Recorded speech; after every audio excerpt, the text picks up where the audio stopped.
Chapter 127. The Deck. The coffin laid upon two lined tubs between the vice bench and the open hatchway, the carpenter caulking its seams, the string of twisted oakum slowly unwinding from a large roll of it placed in the bosom of his frock. Ahab comes slowly from the cabin gangway, and hears Pip following him. "Back, lad, I will be with ye again presently." He goes. Not this hand complies with my humor more genially than that boy. Middle aisle of a church. What's here? "Life buoy, sir. Mr. Starbuck's orders." "Oh, look, sir." "Beware the hatchway." "Thank ye, man. Thy coffin lies handy to the vault." "Sir, the hatchway." "Oh, so it does, sir, so it does." "Art not thou the leg maker? Look, did not this stump come from thy shop?" "I believe it did, sir." "Does the ferrule stand, sir?" "Well enough, but art thou not also the undertaker?" "Aye, sir. I patched up this thing here as a coffin for Queequeg, but they've set me now to turning it into something else." "Then tell me, art thou not an errant, all-grasping, intermeddling, monopolizing, heathenish old scamp, to be one day making legs, and the next day coffins to clap them in, and yet again life buoys out of those same coffins? Thou art as unprincipled as the gods, and as much of a jack of all trades." "But I do not mean anything, sir. I do as I do." "The gods again. Hark ye, dost thou not ever sing working about a coffin?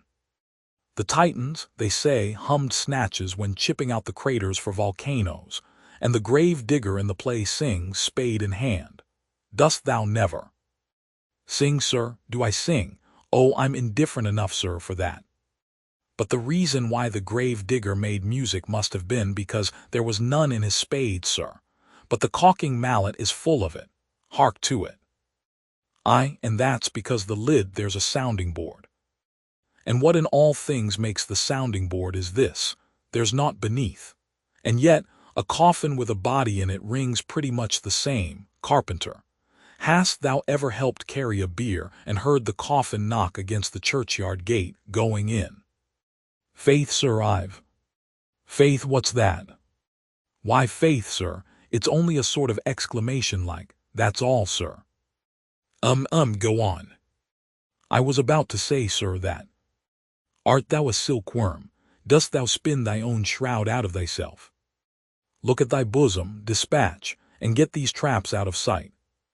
He goes aft. That was sudden now, but squalls come sudden in hot latitudes. I've heard that the Isle of Albemarle, one of the Galapagos, is cut by the equator right in the middle. Seems to me some sort of equator cuts yon old man, too, right in his middle. He's always under the line, fiery hot, I tell ye. He's looking this way. Come, oakum, quick. Here we go again. This wooden mallet is the cork, and I'm the professor of musical glasses. Tap, tap. Ahab to himself. There's a sight, there's a sound. The gray-headed woodpecker tapping the hollow tree. Blind and dumb might well be envied now. See. That thing rests on two lined tubs full of tow lines. A most malicious wag, that fellow. Rat-tat. So man's seconds tick.